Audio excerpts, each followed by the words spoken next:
মথি লিখিত সুসমাচারের 21 অধ্যায় 1 থেকে 17 পদ আজকে আমাদের টেক্সট। আমরা আজকে দেখব যে আজকের দিনের যে তাৎপর্য, প্রভু যিশু কেন জেরুজালেমে গিয়েছিলেন, বেশ কিছু তাৎপর্য আছে, সেগুলো আমরা আলোচনা করব। তার আগে আসুন আমরা প্রার্থনা করি। প্রভু, তোমার ধন্যবাদ করি, তোমার বাক্য জীবন্ত কার্য সাধক। পৃথিবীর ইতিহাসে একটি সন্ধিক্ষণে প্রভু তোমার পুত্র যিশুকে তুমি পাঠিয়েছ এবং তোমার পরিকল্পনা অনুযায়ী তিনি আবার সেই জেরুজালেমে গমন করেছেন, যেন তার রাজ্য প্রতিষ্ঠা করতে পারেন, বিচার করতে পারেন, তোমার সেই প্রদত্ত সেই বলিদান তিনি সম্পন্ন করতে পারেন। এই বাক্য বোঝা কঠিন প্রভু, কিন্তু তুমি আশীর্বাদ করো। এই প্রার্থনা যিশু নামে চাই, আমেন। আমরা জানি যে মথি কে ছিল। মথি ছিল যিশুর একজন শিষ্য, তাই না? তার একটা নাম ছিল লেভি। তিনি এই সুসমাচার যখন লেখেন, লেখার একটা পারপাস আছে। প্রত্যেকটা সুসমাচার, প্রত্যেকটা পুস্তক লেখার একটা কি থাকে, উদ্দেশ্য থাকে। মথিও তিনি সেই তদ্রূপ তিনি লিখেছেন। আর মথি লিখিত সুসমাচারের মূল বিষয় হচ্ছে যিশু হচ্ছেন ইসরায়েলের রাজা। কি? হ্যাঁ, তিনি প্রতিজ্ঞাত মসীহ, তিনি মেসায়া। পুরাতন নিয়মে মসীহ সম্পর্কে যে ভবিষ্যৎবাণী করা হয়েছে, যে দাউদ সন্তান আসবেন, যিনি জিহুদার ঘরে জন্মগ্রহণ করবেন, জিহুদার লাইনের মধ্যে দিয়ে আসবেন, সে কে? রাজা, ইসরায়েলের রাজা, মসীহ। সে ডিক্লারেশন দেওয়ার জন্য আমরা দেখতে পাই তিনি 28টা অধ্যায় লিখেছেন। তিনি বলেছেন প্রথমেই যে যিশুকে ইম্মানুয়েল। জন্মের সময় তিনি ঘোষণা করা হয়েছে তিনি কে? ইম্মানুয়েল। ইম্মানুয়েল শব্দের অর্থ কি? ঈশ্বর আমাদের সহিত, অর্থাৎ আমাদের সহিত ঈশ্বর। প্রত্যেকটা ক্ষেত্রে তিনি প্রমাণ করে দিয়েছেন যে ইম্মানুয়েল, ইম্মানুয়েল, ইম্মানুয়েল। কিভাবে? তিনি এভাবে প্রমাণ করেছেন, যেখানে 2 কি 3 জন যেখানে প্রার্থনা করবে, সেখানে কি কে আছে উপস্থিত? ইম্মানুয়েল। আমরা দেখতে পাই 28 অধ্যায় কি লেখা আছে। শিষ্যদের যিশু বলছেন, তোমরা সমস্ত জগতে কি করো? প্রচার করো, শিষ্য তৈরি করো, বাপ্তিস্ম দেয়া, এবং তোমাদের মনে রাখবা তোমাদের সঙ্গে সঙ্গে শেষ পর্যন্ত আমি তোমাদের সঙ্গে সঙ্গে আছি। তার মানে কি? ইম্মানুয়েল। সেই জন্য মথি লিখিত সুসমাচারে আমরা দেখতে পাই মথি কিভাবে বর্ণনা করেছেন। তিনি সুন্দরভাবে যিশুর জন্ম, যিশুর জীবন, যিশুর শিক্ষা, যিশুর অলৌকিক কাজ, যিশুর প্রায়শ্চিত্ত সাধন, ক্রুশে মৃত্যুবরণ, সমস্ত কিছু তিনি কিভাবে করেছেন ডিসিপ্লিনের মধ্য দিয়ে লিখেছেন। আমরা দেখতে পাই আজকে আলোচনায় আমরা দেখব যিশু কেন আসলে জেরুজালেমে গেলেন। এই বিশেষ করে পাম সানডে। পাম সানডে শব্দটা কোথা থেকে পাই আমরা বাইবেলে? এখানে লেখা নাই। আমরা যদি বিশেষ করে যোহন লিখিত সুসমাচারের 12 অধ্যায় 13 পদ পড়তাম, সেখানে আমরা দেখতে পাই কি খেজুর পাতা বিছিয়ে দিয়েছিল। সেখান থেকে আমরা দেখতে পাই কি পাম সানডের যে শব্দ ঐতিহাসিক, এখান থেকে তারা নিয়েছে। তো আজকে যে আমাদের টেক্সট বিশেষ করে আমরা দেখেছি মথি লিখিত সুসমাচারের 21 অধ্যায় 1 থেকে 17 পদের মধ্যে আমরা দেখব আজকে। প্রথমত আমাদের মনে রাখতে হবে যিশু জেরুজালেমে কেন আসলেন। মনে রাখতে হবে সেখানে কি চলতেছিল, একটা পর্ব। সে পর্বের নাম কি ছিল? নিস্তার পর্ব, উদ্ধার পর্ব, পায়াসবার, খামিহীন রুটির পর্ব। বিভিন্ন নামে আমরা কি করতে পারি? আখ্যায়িত করতে পারি। প্রথমত আমাদের মনে রাখতে হবে যিশু ক্রুশে মারার জন্য কোথায় আসলেন? জেরুজালেম আসলেন। যিশু বারবার তিনি শিষ্যদের বলে দিচ্ছেন যে আমি জেরুজালেমে যাব, সেখানে মারা যাব, আমি 3য় দিনে কি করব? পুনরুত্থান করব। সেই জন্য আমরা যদি মথিতেই যদি যাই 16 অধ্যায় 24 পদে তিনি বলতেছেন শিষ্যদেরকে আমাকে কি করতে হবে? মরতে হবে। যিশু যখন গালিলের ঠিক উপরে কৈশরিয়া ফিলিপিতে ছিলেন, হরমোন পর্বতের কাছে, আমরা যদি ম্যাপে দেখি তাহলে দেখতে পাবো কি সে কৈশরিয়া ফিলিপি। সেখানে শিষ্যদেরকে তিনি জিজ্ঞাসা করলেন আমি কে? তখন যিশু শিষ্য পিতর বলেছিলেন কি আপনি সে জীবন্ত ঈশ্বরের পুত্র। এই ডিক্লারেশন করার পরে আমরা দেখতে পাই কি 21 পদ থেকে যদি লক্ষ্য করেন 16 অধ্যায়, সেখানে যিশু বলছে কি, সেই সময় অবধি যিশু আপন শিষ্যদিকে স্পষ্ট বলিতে লাগিলেন যে তাহাকে জেরুসালেমে যাইতে হইবে, প্রাচীন বর্গের প্রধান যাজকদের ও অধ্যাপকদের হইতে অনেক দুঃখ ভোগ করিতে হইবে ও হত হইতে হইবে, আর তৃতীয় দিবসে উঠিতে হইবে। যিশু বলতেছে জেরুসালেমে কেন যাবেন? মরার জন্য, বলিদান করার জন্য। যখন যিশু এই কথা বলছে, যিশুর পিতর বলতেছে না না না, এ হতে পারে না। কি বলছে? না না, এ হতে পারে না। পরে পরে তখন যিশু বলছে দূর হও শয়তান। কি বলছে? দূর হও শয়তান। কারণ তুমি মানুষের চিন্তা করতেছো, ঈশ্বরের চিন্তা করতেছ না। সেই জন্য আজকে যারা বিশ্বাস করে না যিশু ক্রুশে মারা যাবে, তাদের জন্য ঈশ্বর কি বলতেছেন, যিশু কি বলতেছেন? দূর হও।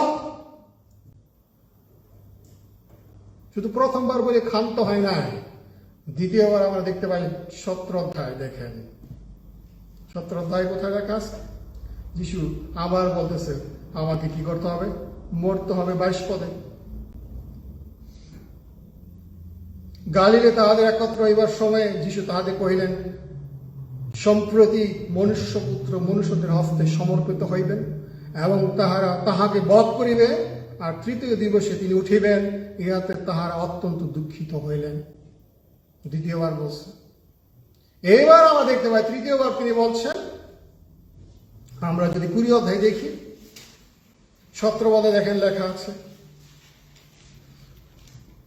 পরে যখন যিশু জেরুসালেমে যাইতে উদ্যত হইলেন, মানে যিশু যাবে, কোথায় যাচ্ছে? জেরুসালেমের দিকে যাচ্ছে, গালিল থেকে। পরে যখন যিশু জেরুসালেম যাইতে উদ্যত হইলেন, তখন তিনি সে 12 জন শিষ্যকে বিরলে লইয়া গেলেন, আর পথিমধ্যে তাহাদের কহিলেন, দেখো আমরা জেরুসালেমে যাইতেছি, আর মনুষ্যপুত্র প্রধান যাজকদের অধ্যাপকদের হস্তে সমর্পিত হইবেন। তারা তার প্রাণদণ্ড বিধান করিবে, বিদ্রোহ করিবার, কোড়া মারিবার ও ক্রুশে দিবার জন্য পরজাতীয়দের হস্তে তাহাকে সমর্পণ করবে। পরজাতীয় কারা? রোমান দেশাধ্যক্ষ কে ছিল? পিলাত। তার কথা বলছে। আর তিনি তৃতীয় দিবসে উঠিবেন। তিনি 3 বার মথিলিখিত সুসমাচারে দেখলাম যিশু জেরুসালেমে কেন যাবেন? মরার জন্য, মরার জন্য, মরার জন্য। সেই জন্য তিনি যখন জিরুহতে আসলেন, আর জিরুহ ছিল জর্দনের খুব কাছাকাছি, জেরুসালেম থেকে 17 মাইল দূরে। এই জিরুহ সিটি আমরা জানেন, জিহুসীয় জর্দনের বিশেষ করে পশ্চিম পারে প্রথম যে সিটি তিনি দখল করেছেন, এই সিটির নাম কি? জিরুহ। যে প্রাচীরের চারিদিকে তারা কি করছে? গমনাগমন করছে, এবং প্রাচীর অটোমেটিক কি করেছিল? পড়ে গেছিল, সেই জিরিহ। আর এখানে নিউ টেস্টামেন্ট বা নতুন নিয়মের সময়ে হেরদ তার রাজবাড়ি ছিল জেরুসালেমে, কিন্তু এখানে তিনি একটা কি বানাইছেন? উইন্টার হাউস বানাইছেন, শীতকালে এখানে বসবাস করার জন্য। সেখান থেকে যিশু আসতেছে জেরুসালেমে। আস্তে আস্তে তিনি বেশ কয়েকটা আশ্চর্য কাজও করেছেন। এর মাঝে আমরা দেখতে পাই কি? শক্কের মন পরিবর্তন। শক্কিয়কে ছিলেন না আপনারা সবাই? যে ছিল একজন কি? Tax collector. সে কি, যখন সে যিশুকে দেখতে চাইলো, তখন আমরা দেখতে পাই কি? সে যেহেতু কি ছিল? খাটো ছিল, সে কারণে আমরা দেখতে পাই কি? গাছে উঠলেন, গাছ থেকে যিশুর আত্মীয়তা সেদিন সে করেছিল। এরপর আমরা দেখতে পাই কি? 2 জন অন্ধকে যিশু সুস্থ করেছিলেন। জিরো থেকে আসতেছে কোথায়? জিরুহেতে। আর তখন আমরা দেখতে পাই কি? 21 অধ্যায় তিনি কোথায় চলে আসলেন? 1 পদে, পরে যখন তার জেরুসালেমের নিকটবর্তী হয়ে জৌতিন পর্বতে বৈঠকি গ্রামে আসিলেন, তখন যিশু 2 জন শিষ্যকে পাঠাইয়া দিলেন। আমাদের মনে রাখতে হবে, এই ঘটনার পিছনে আরো ঘটনা রয়ে গেছে। ঘটনা কি? মনে রাখতে হবে, যিশু সেই সময় কি করেছিলেন? লাসারের বাড়িতে অবস্থান করতেছিলেন। সেই কথা আমরা জানতে পারি কোথায়? 12 অধ্যায় জন 11 অধ্যায় যিশু কি করেছেন? লাসারকে জীবন দিয়েছেন। সেই বাড়িতে অবস্থান করতেছিলেন। এবং অনেক লোক, যেহেতু লাসারকে দেখার জন্য সেই সময় বহুত লোক চলে আসছে কোথায় দেখার জন্য। এবং মনে রাখতে হবে সেই সময় নিস্তার পর্ব চলাকালীন সময় লক্ষ লক্ষ জিহুদি শুধু জেরুজালেমের আশেপাশে থেকে না, চারিদিক থেকে, সমস্ত পৃথিবী থেকে নিস্তার পর্ব পালন করার জন্য কোথায় অবস্থান করতেছিল? জেরুজালেমে। লক্ষ লক্ষ কোরবানি দেওয়া হইত সেই নিস্তার পর্বের জন্য। এবং নিস্তার পর্ব পালন করার পূর্বে তাদেরকে কি করতে হবে? সূচি হইতে হবে। এরকম একটা অবস্থান চলতেছিল যখন আমরা দেখতে পাই জেরুজালেমে যিশু হাজির হচ্ছেন। আর তিনি লাসারের বাড়িতে ছিলেন। লাসারের 2 বোন ছিল, মার্তা এবং মরিয়ম। তারা যিশুর আতিথেয়তা করছে তাদেরকে। সেই সময় আমরা দেখতে পাই কি প্রথম কারণ জেরুজালেমে আসার কারণটা কি? যিশু ক্রুশে মারা যাওয়ার জন্য আসছেন। যাই জন্য কি খ্রিস্ট ধর্মের মূল বিষয় কি? যিশু শুধু মারা গেছেন বিশ্বাস করলে চলে না। কিসের জন্য মারা গেছেন? আমার পাপের জন্য। যে জায়গায় আমার মরার কথা ছিল, যিশু সেই জায়গায় মরণ ভোগ করেছেন, পাপী বলে সম্বোধিত হয়েছেন। সেই জন্য যিশু আজকে কোথায়? পাম সানডেতে মরার জন্য, ক্রুশে আমার জন্য মৃত্যুবরণ করার জন্য কোথায় আসলেন? জেরুজালেমে আসছেন। দ্বিতীয় কারণ যিশু কেন জেরুজালেমে আসলেন? ভাববাণী পূর্ণতা দেওয়ার জন্য। আমরা যদি দেখি 4 পদে, 3 পদ থেকেই পট করবো আমরা। আর যদি কেউ তোমাদের কিছু বলে, অর্থাৎ তিনি যে গাধা জোগাড় করেছিলেন সে কাহিনী আমরা জানি। তিনি তার শিষ্যদের বলেছিলেন, তোমরা গিয়ে যাও অমুক জায়গা থেকে গাধা এবং গাধার বাচ্চা নিয়ে আসো। 2টা কিন্তু আমরা জানি। অন্য সুসমাচারে লেখা আছে, যখন তারা জিজ্ঞেস করতেছিল আমার প্রভুর দরকার আছে, কেন খুলতেছ? বলছিল কি প্রভুর প্রয়োজন আছে। তা নিয়ে আসলো। এবং আমরা সেখানে দেখতে পাই কি কিসের জন্য? ভাববাণী পূর্ণতার জন্য, যেটা লেখা আছে 5 পদে। এই ভাববাণী কোথায় লেখা আছে? আপনি যে পাদটিকায় দেখেন বাইবেলের নিচে লেখা আছে সখরীয় 9:9 লেখা আছে না পাদটিকায়? 21 অধ্যায় 5 পদ সখরীয় 9:9। পাদটিকে গেলে অবশ্যই লক্ষ্য করবেন। সেখানে বলা আছে কি, তোমরা সিয়ন কন্যাকে বলো, দেখো তোমার রাজা তোমার কাছে আসিতেছেন, তিনি মৃদর্শী, গর্ধবের উপরে উপবিষ্ট এবং শাবকের গর্ধব বৎসের উপরে উপবিষ্ট। পরে ওই শিষ্যরা গিয়া যিশুর আজ্ঞানুসারে কার্য করিলেন। গর্ধবীকে, শাবকটিকে আনিলেন এবং তাহাদের উপরে আপনাদের বস্ত্র পাতিয়া দিলেন, আর তিনি তাহাদের উপরে বসিলেন। আর ভিড়ের মধ্যে অধিকাংশ লোক আপন আপন বস্ত্র পাতিয়া দিল এবং অন্য অন্য লোক গাছের ডাল কাটিয়া পথে ছড়াইয়া দিল। ঠিক আছে। দ্বিতীয়ত কি? ভাববাণী পূর্ণতা। যারা রাজা হিসেবে প্রবেশ করত জেরুজালেমে, তারা কি কোথায় যাইত? ঘোড়ায়। কোথায় যাইত? কি দিয়ে যাইত? ঘোড়া। আমরা যদি ইতিহাসে লক্ষ্য করে দেখি, প্রথমত আমাদের লক্ষ্য রাখতে হবে ওই সময় তারা এই কাজটা কেন করতেছিল। 168 খ্রিস্ট পূর্বাব্দে আপনারা জানেন, যখন গ্রিকরা শাসন করতেছিল, অ্যান্টিওখাস নামে একজন ছিল, যিনি গ্রিক শাসনকর্তা ছিলেন। তিনি কি করেছেন? তিনি এসে কি করেন? জেরুজালেম মন্দিরে শূকর কোরবানি দিল, বলিদান। কি দিছে? কোরবানি শূকর। আর শূকর ছিল জিহুদের জন্য সবচেয়ে বেশি কি যোগ্য? ঘৃণিত কাজ, অসুচি। সেটাই সে কোথায় কোরবানি দিল? বলিদান জেরুজালেম মন্দিরে। শুধু তাই নয়, তিনি কি করেছে? ব্রুটাল হচ্ছে পতিতালয়। কোথায়? জেরুজালেম মন্দিরে। যখন এভাবে চলতেছিল, আর সেই সময় মাক্কাবীরা চলে আসলো, রিভোল্ট করলো, তারা বিদ্রোহ করলো। মাক্কাবী যারা জিহুদি ছিল, একজনের নাম ছিল জিহুদা মাক্কাবী। তিনি কি করলেন? সেখানে এগুলো ধ্বংস করছে। তখন আমরা দেখতে পাই তিনি কিসের বেশে ঢুকলেন? ঘোড়া দিয়ে ঢুকলেন, বিজয়ের বেশে জেরুজালেমে। তখন তারা এই গান, বিশেষ করে গীতসঙ্গীতের 118 গান গাইতেছিল। Hosanna, hosanna. হোসান্না শব্দের অর্থ কি? এখন আমাদের কি দাও? পরিত্রাণ দাও, মুক্ত করো। এই জন্য গাইতেছিল।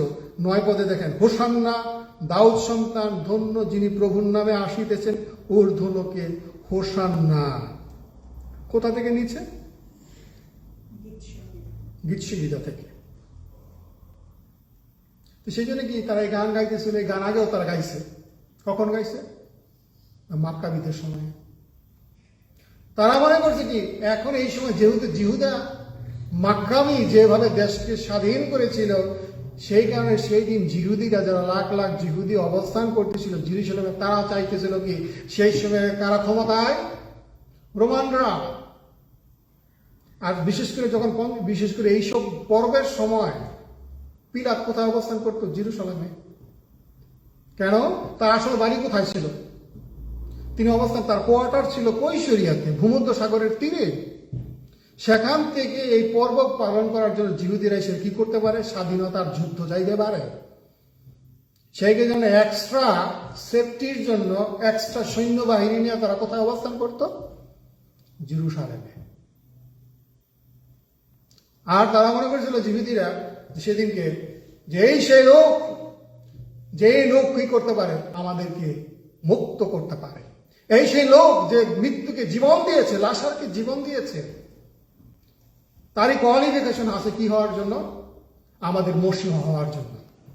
এই সেই লোক যে আশ্চর্য কাজ করেছে, সেই কি করতে পারে? আমাদেরকে বন্দিত্ব থেকে রক্ষা করতে পারে। এই জন্য তাকে কি দিল? তপধ্বনি দিল। আপনারা জানেন বাংলাদেশে যে কোনো দেশে যদি কোনো প্রধানমন্ত্রী, রাজা, বাদশাহ ঢুকে কি দিতে হয়? লাল গালিচা সম্বর্ধনা। তারা তাই করছে। সেই জন্য তারা সমর্পণ করছে নিজেকে। তাদের যা কিছু ছিল সমস্ত কিছু দিয়ে তারা কি করলো? খেজুর পাতা থেকে শুরু করে, খেজুর পাতা ব্যবহৃত হচ্ছে সেই সময় স্টেট আইডেন্টি হিসাবে, দেশের পরিচয় হিসেবে। সেই জন্য তারা ব্যবহার করতো কি? খেজুর পাতা। এবং তাদের যা যা ছিল সমস্ত কিছু তারা যিশুর সে লাল গালিচা দিল। কেন? এই জন্যই যা যিশুর কাছে তারা নিজেকে সমর্পণ করলো। এই জন্যই আমি তোমাকে রাজা বলে কি করছি? স্বীকার করছি, তুমি আমাদের মসীহ, সে প্রতিজ্ঞাত মসীহ। সেই জন্য তারা বলতেছিল। সেই জন্যই আমরা দেখি কি এই যে ভবিষ্যৎবাণী করা হয়েছে, যিশু ঘোড়ায় চড়ে মিলিটারি হিসেবে যায় না। তিনি যুদ্ধের মধ্য দিয়ে তার রাজত্ব প্রতিষ্ঠিত না।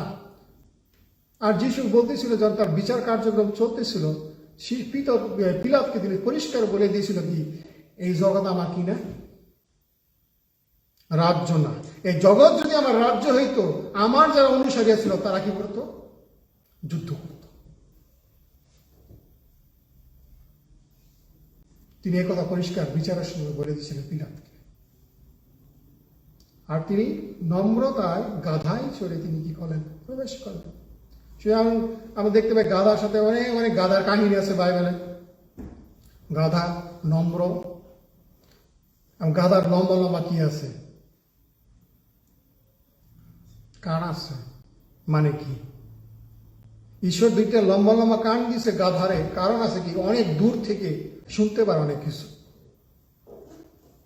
এই জন্য ঈশ্বর গাধারে দুইটা কি দিলেন? বড় বড় দিলেন। তারপর আমরা দেখতে পাই আরো ভাবানি আছে বাইবেলে। আমরা যদি যিশুর সম্পর্কে গাধার যে সম্পর্ক আমরা দেখতে পাই, কোথায় লেখা আছে? আমরা আদি পুস্তক দেখি 49 অধ্যায়। আমাদের যাওয়া উচিত। যাকো তিনি এই ভবিষ্যৎবাণী করতেছেন গাধা সম্পর্কে। 49 অধ্যায় গাধা সম্পর্কে যিশুর সাথে যে সম্পর্ক, এটা আজকের ইতিহাস না, অনেক আগের ইতিহাস। এই আদি পুস্তকে যাইতে হবে। আদি পুস্তকে বিশেষ করে দেখেন 10 পদে লেখা আছে, জিহুদা হইতে রাজদণ্ড যাইবে না। 10 পদ। তার চরণ যুগলের মধ্যে বিচারদণ্ড যাইবে না, যে পর্যন্ত শিলো না আইসেন। এই শিলো কেডা? যিশু মসীহ, যার অধিকার আছে। জাতিগণ তাহারই অধীনতা স্বীকার করিবে। পরে লক্ষ্য করে দেখেন 11 পদে, সে দ্রাক্ষলতা আপন গর্ধবা দিবে। দ্রাক্ষলতা মনে রাখতে হবে রক্তের প্রতীক। কিসের প্রতীক? বাইবেলে কিসের প্রতীক? দ্রাক্ষালতা স্বয়ং যিশু এবং রক্ত উত্তম দ্রাক্ষালতায় আপন অশ্বতর শাবক বাঁধিবে। সে দ্রাক্ষারসে আপন পরিচ্ছদ কাছিয়াছে। দ্রাক্ষারস আমি বলছি বাইবেলে কিসের প্রতীক? রক্ত। এই জন্য যিশু যখন শেষ শিষ্যদের নিয়ে বসেছিলেন, কি নিয়ে বসছে? দ্রাক্ষারস। এবং তাদেরকে স্মরণ করে দিতেছিল কি দ্রাক্ষারস আমার রক্তের নিয়ম। তারপর বলছে কি দ্রাক্ষার রক্তে আপন কাপড় কাছিয়াছে, অর্থাৎ যিশুর রক্তে আমরা কি করি? পরিষ্কার হচ্ছি। সেজন্য এই যে কিভাবে জিহুদা তিনিও ভাওবাদী হিসেবে তিনি কি করতেছিলেন? সমস্ত সন্তানদের কি করতেছিল? আশীর্বাদ এবং কি হবে তাদের জীবনে। আমরা জানি পরিষ্কার এইসব কাহিনীগুলো যিশুর জীবনে কি হয়েছে মিলে গেছে। প্রথমে দেখেছি জিহুদা হইতে রাজতন্ত্র দেবে না, অর্থাৎ দেখতে পাই জিহুদার মধ্যে দিয়ে সমস্ত রাজা। দাউদ কোথা থেকে আসছে? জিহুদার মধ্য দিয়ে। যিশু কোন বংশে আসছেন? জিহুদার মধ্য দিয়ে। যিশুর যে পালক পিতা তার মাও ছিল মরিয়ম, কোন বংশ?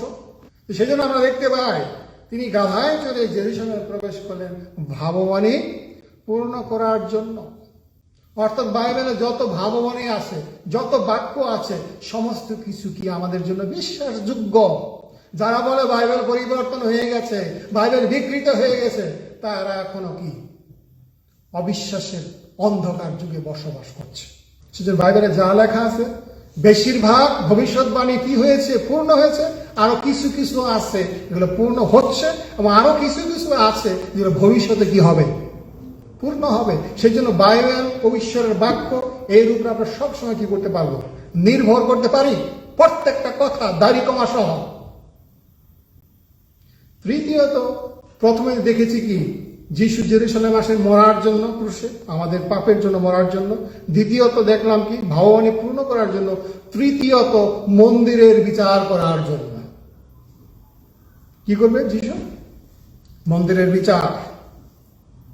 10 পদ থেকে দেখি, আর তিনি জেরুজালেমে প্রবেশ করে নগরময় হুলস্থুল পড়িয়া গেল, সকলে কহিল উনি কি? পরে যিশু ঈশ্বরের ধর্মধামে প্রবেশ করিলেন এবং যত লোক ধর্মধামে ক্রয় বিক্রয় করিতেছিল সেই সকলকে বাহির করিয়া দিলেন। পোদ্দারদের মেজ ও যারা কপট বিক্রয় করিতেছিল তাহাদের আসন সকল উল্টায়া ফেলিলেন। আর তাহাদিকে কহিলেন, লেখা আছে আমার গৃহ প্রার্থনা গৃহ বলে আখ্যাত হইবে। কোথা থেকে কোটেশন নিছে এটা? দেখেন আপনারা জিরুমীয় 7 অধ্যায় থেকে 21 অধ্যায় 13 পদের কোটেশন দেখেন নিচে। কোথা থেকে নিছে? জিরুমীয় 7 অধ্যায় 11 পদ থেকে। আমার গৃহ প্রার্থনা গৃহ বলে আখ্যাত হইবে, কিন্তু তোমরা ইহা দস্যুগণে গহ্বর করিয়া তুলেছ। যিশু কেন জেরুজালেমে ঢুকছে? মন্দির অপবিত্র হয়ে গেছে। যখন জিরুমীয় ভবিষ্যৎবাণী করতেছিল জেরুজালেমের বিরুদ্ধে 7 অধ্যায়, তার কনটেক্সটটা কি? জেরুজালেমে যে মন্দির আছে, সলোমনের মন্দির, ঈশ্বর কি করবেন? ধ্বংস করে দিবেন। তোমরা যে মন্দির নিয়ে লম্ফ ঝম্প করছো, যে মন্দির নিয়ে তোমরা ঈশ্বরের কীর্তিত্বের নাম বলছো, সে মন্দির কি করেছো? তোমরা অপবিত্র করেছো, ব্যবসার জায়গা করে ফেলেছো। সেই সময় মন্দির কন্ট্রোল করতো কারা? Roman government. সেখানে কি করতেছিল যে পরজাতিদের যে কোড ছিল মন্দিরের মধ্যে, এই মন্দির মনে রাখবেন সলোমনের মন্দির না। এই মন্দির কে বানাইছে? মহান হেরদ। পরজাতির যে কোড ছিল, পরজাতিরা কিন্তু মেন মন্দিরে ঢুকতে পারত না। এদের জন্য কিছু আলাদা ব্যবস্থা ছিল, পরজাতীয় কোড, জেন্টাইল কোড ছিল, তা আলাদা। সেখানে তারা যখন আসতো তখন মন্দিরে ট্যাক্স দিতে হইত। এই ট্যাক্স দিতে হইলে রোমান মুদ্রা দিলে চলবে না, কি করতে হবে? চেঞ্জ করে দিতে হবে। এতে করে কি সাধারণ মানুষদের কাছ থেকে তারা ব্যবসা করে বেশি বেশি কমিশন খাইত। তারপরে এইসব পশু, লক্ষ লক্ষ পশু বিক্রি হইতেছিল এবং মানুষ নিরুপায় হইয়া অতি মূল্য দিয়ে এইসব পশু কি করত? কিনত। এবং পাশে যেখানে প্রার্থনার গৃহ, সে প্রার্থনার গৃহ কি হয়েছে আজকে? ধ্বংস। জিরোমে যেভাবে বলেছিলেন মন্দির ধ্বংস হয়ে যাবে, ঠিক তদ্রূপ আমরা দেখতে পাই যিশু এখানে আসছে এজ এ ভাওবাদী হিসেবে। এই মন্দির কি হবে? ধ্বংস হবে। জিরেমিয়া যখন কথা বলতেছিল তখন জেরুজালেমের লোকজন সাবধান, এরকম বাজে কথা বলবে না, বাজে মন্তব্য করবে না, অভিশাপের কথা বলবে না, কারণ এই মন্দিরকে ঈশ্বর কি করেছেন? আশীর্বাদ করেছেন। ঈশ্বরের উপস্থিত ছিল, সলোমন যখন ছিল, এবং সলোমন বলেছিল কি, যেখানে এই মুখে প্রার্থনা করবে ঈশ্বর প্রার্থনার উত্তর দিবেন, তারা খুব ভালো জানতো। কিন্তু আমরা দেখতে পাই যখন তারা পাপ করলো, অসুচি করলো, সেই মন্দির ঈশ্বর ধ্বংস করে দিলেন। নবুকদনেছরের সময়ে সেই মন্দির বাবিলনরা কি করে দিল? আগুনে পুড়াইয়া শেষ করে দিচ্ছে। যে মন্দির যিশু এখানে সেই বিচারের কথা ঘোষণা করছে, যে মন্দির প্রার্থনার জায়গা, যে মন্দির আরাধনার জায়গা, যে মন্দির ঈশ্বর গৌরব করার জায়গা, সেই মন্দির কি হয়েছে? আজকে অসুচি হয়েছে, ধ্বংস হয়ে যাবে। সে কারণে আমরা দেখতে পাই কি 70 খ্রিস্টাব্দে এই মন্দির, এত সুন্দর মন্দির, সে মন্দিরেও রোমানের সেই সময় সেনাপতি ছিল টাইটাস, তিনি আসলেন এবং আগুনে পোড়াইয়া দিলেন। আর তখন ওই মন্দিরের যে স্বর্ণগুলো ছিল সেগুলা গলে গলে পড়তেছিল। শুধু তাই নয়, 66 খ্রিস্টাব্দ থেকে 77 খ্রিস্টাব্দ পর্যন্ত জিহুদীদেরকে চরমভাবে মায় এবং হত্যা করা হয়েছে, পাখির মতো মারা হয়েছে 10 বছর, কারণ তারা বিদ্রোহ করছে।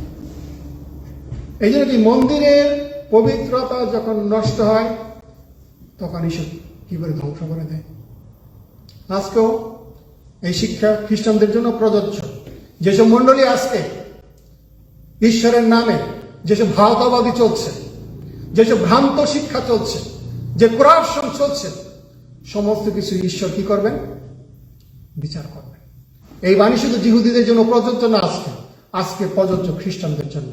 যেসব মণ্ডলীতে আজকে ঈশ্বরের নাম কীর্তিত হয় না, যে মণ্ডলীর মধ্য দিয়ে খ্রিস্টের নাম উচ্চারিত হয় না সঠিকভাবে, সেই মণ্ডলী কি করবেন? তিনি ধ্বংস করে দেবেন, তিনি ধ্বংস করবেন। এই জন্য বিচারের বাণী যিশু এখানে কি করছেন? ঘোষণা করতেছে। এই জন্য তিনি ক্লিন করছেন।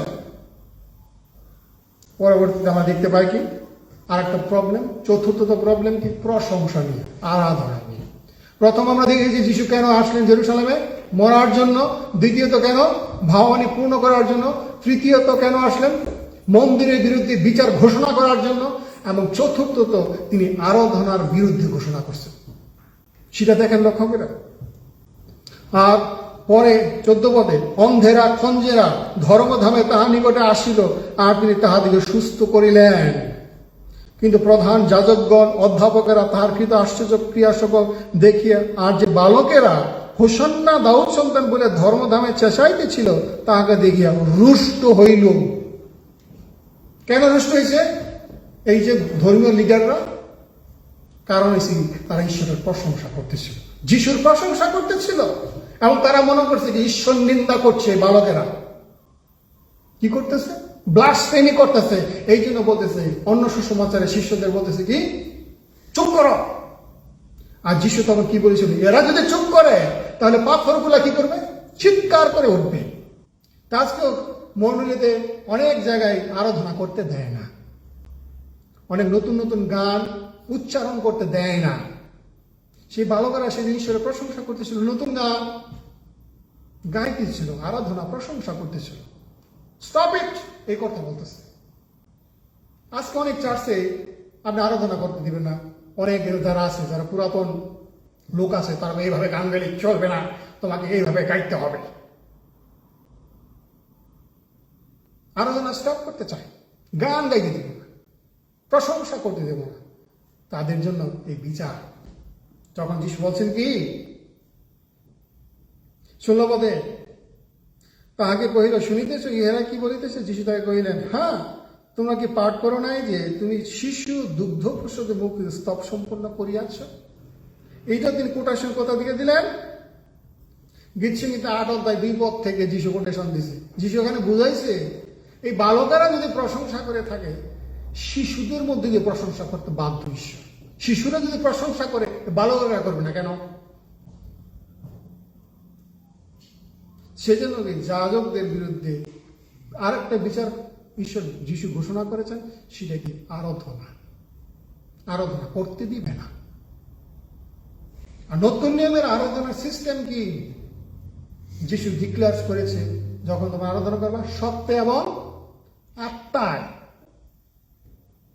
পিতা ঈশ্বরের ভজনা করতে হবে, সে কথা বলছে।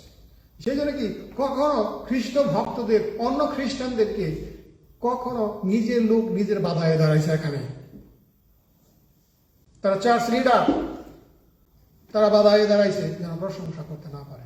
আজ তো দেখেন অনেক লোক আছে, মন্ডলীর যারা লিডার আছে, তারা কি করতে দিবে না, ঈশ্বরের সঠিকভাবে প্রশংসা করতে দিবে না। তাদের জন্য অবিচার আছে আজকে। সেজন্য আজকে এই বিজয় দিনে, বিশেষ করে পাম সানডে আমরা পালন করতে আসছি আজকে, তাই না?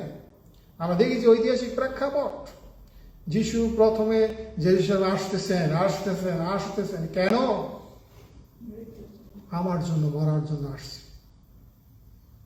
যারা বিশ্বাস করে না যিশু ক্রুশে মারা গেছে, তাদের জন্য আমরা জানি কি অপেক্ষা করতেছে। দ্বিতীয়ত আমরা দেখেছি যিশু রাজার দেশে, সেই জেরুজালেমে, সিটি অফ গড, ঈশ্বরের যে নগরী, সেখানে তিনি প্রবেশ করেছেন গর্ধব শাবকে শান্তির বার্তা নিয়ে। তিনি অস্ত্র নিয়ে তার রাজ্য কি করে নাই? প্রতিষ্ঠা করে নাই। আর এখন বর্তমানে বিলিয়ন বিলিয়ন তার ফলোয়ার। আজকেও যিশু ঘোষণা করতেছে, অস্ত্র দিয়ে নয়, কিন্তু শান্তির মধ্য দিয়ে, ভালোবাসার মধ্যে দিয়ে তোমার রাজ্য কি করো? প্রতিষ্ঠা করো, প্রভুর কাজ করো। অস্ত্র দিয়ে নয়, ঘৃণা দিয়ে নয়। আমি তৃতীয়তে দেখছি মন্দির, মানে আজকে চার্চ যদি অশুচি হয়, যিশু কি করবেন? বিচার করবেন। আমরা দুইটা প্রমাণ দেখেছি। জেরুজালেমের সলোমনের মন্দির ব্যাবিল দ্বারা ধ্বংসপ্রাপ্ত হয়েছে। দ্বিতীয় যে মন্দির, হারদের মন্দির, সেটাও ধ্বংস হয়েছে 70 খ্রিস্টাব্দে টাইটাসের মধ্য দিয়ে।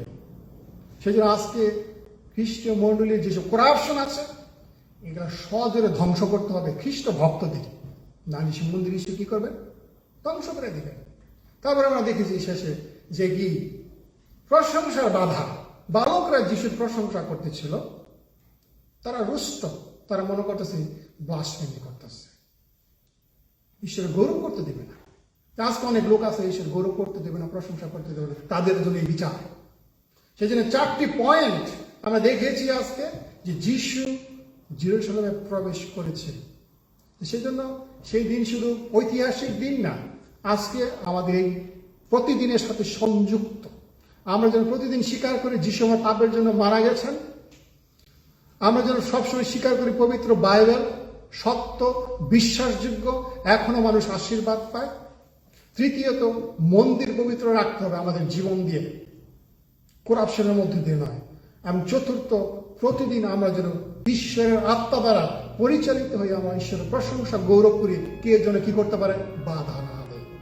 এই 4টি প্রয়োগ আমরা যেন প্রতিদিন করতে করতে আজকে বিশেষ করে তালপত্র রবিবার পাম সানডে তাৎপর্য ঈশ্বরের কাছে গচ্ছিত রেখে আসন্ন সামনে দিকে দিয়েছে। ঈশ্বরের ক্ষুদ্র বাক্যের মধ্যে সবাইকে আশীর্বাদ করে।